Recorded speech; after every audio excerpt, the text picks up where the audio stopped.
Après avoir lu un passage de la Bible, nous nous posons parfois de nombreuses questions, telles que « Quel est le message principal de cette lecture? Que veut nous enseigner Dieu ?»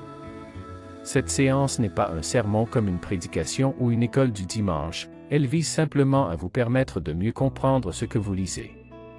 Voici les enseignements principaux que nous pouvons découvrir de Marc 10, le verset 17 à 31.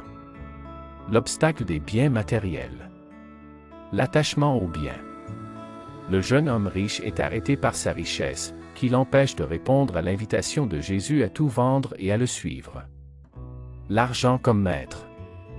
L'argent peut devenir un piège, un maître qui nous asservit et prend possession de nos vies au lieu d'être un outil pour aider et distribuer.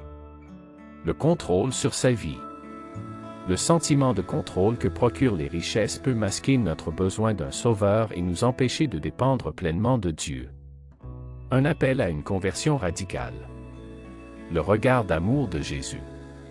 Le passage commence par le regard d'amour de Jésus vers le jeune homme, un regard qui nous appelle à une transformation. La logique de la grâce. Entrer dans le royaume de Dieu réside dans l'accueil de l'amour de Dieu, qui permet une conversion radicale et un changement de logique. La force du don. Il faut se débarrasser de ce qui nous enchaîne, abandonner l'accumulation pour embrasser une vie de perte et de don, en suivant Jésus. Le prix et la récompense du suivi de Jésus.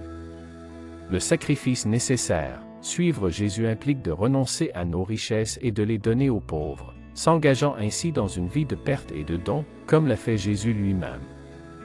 L'amour divin comme récompense. La force nécessaire pour accomplir la loi vient de l'amour inconditionnel que Dieu nous fait, ce qui nous conduit à vivre selon l'Esprit.